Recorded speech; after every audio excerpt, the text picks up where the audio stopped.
বাড়ি নামটা শুনলেই গাটা ছমছম করে ওঠে। কি সেই অদ্ভুতুড়ে ভগ্নপ্রায় বাড়ির রহস্য?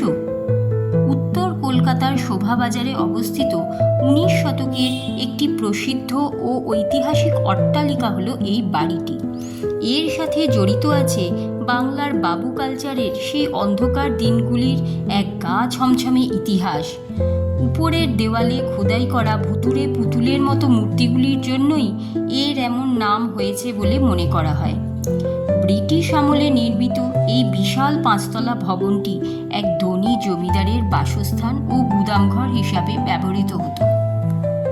এই বাড়ির সম্পর্কে অনেক ভৌতিক লোককথা স্থানীয়দের কাছে শোনা যায় যে এক শোষক ধনী জমিদারের আমলে বহু নারীকে এখানে নির্যাতন ও খুন করা হয়েছিল। তাদের কান্না ও নিঃশ্বাস আজও যেন বাড়ির বদ্ধ ঘরগুলির ভেতর থেকে প্রতিধ্বনিত হয়।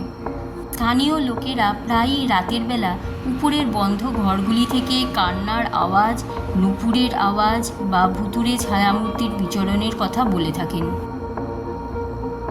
দ্বিতীয় প্রচলিত ধারণাটি হলো এক পুতুল কন্যার। বাড়িটির মালিকের কন্যার পুতুলের প্রতি অস্বাভাবিক আকর্ষণ ছিল। রহস্যজনকভাবে খুব অল্প বয়সে তার মৃত্যু হলে তার বাবা মেয়ের সমস্ত পুতুল ওপরের একটি ঘরে তালাবন্ধ করে রেখে দেন।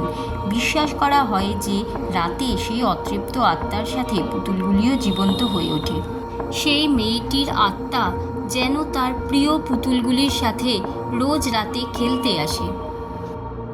এই বাড়ির উপরের তলাটি সম্পূর্ণ পরিত্যক্ত, তবে আশ্চর্যের ব্যাপার এই বাড়ির নিচের তলায় এখনও কিছু পরিবার বাস করে, তবে সন্ধ্যের পর তারা কখনো উপরের তলায় যান না। এই পুতুল বাড়ি একটি ইতিহাস, মিথ নাকি গুজব? এর রহস্য আজও বিতর্কের বিষয়। এটি বর্তমানে একটি হেরিটেজ বিল্ডিং, তবে কুখ্যাতি বাড়ার সঙ্গে সঙ্গে অনেক প্যারানর্মাল ইনভেস্টিগেটর ও কৌতূহলী মানুষ এখানে প্রবেশের চেষ্টা করার ফলে বসবাসকারী পরিবারগুলির পক্ষ থেকে এখানে বহিরাগতদের প্রবেশ নিষিদ্ধ করা হয়েছে। ভূত আছে কি নেই সেই বিতর্ক থাকলেও বলা যায় যে ভূতের প্রতি মানুষের আকর্ষণ চিরকালীন। একদিকে গঙ্গার ঘাট, অন্যদিকে সার্কুলার রেললাইনের মাঝে বাড়িটি ঘিরে বহু গা ছমছমে ঘটনা লোকমুখে শোনা যায়। ইতিহাস, বিভিন্ন প্রচলিত কাহিনী, ভিক্টোরিয়ান স্থাপত্যের এই ভগ্নপ্রায় বাড়ি এবং কালের নীরবতা সব মিলিয়ে এই পুতুল বাড়ি কলকাতার অন্যতম রহস্যময় বাড়ি হিসেবে দাঁড়িয়ে রয়েছে।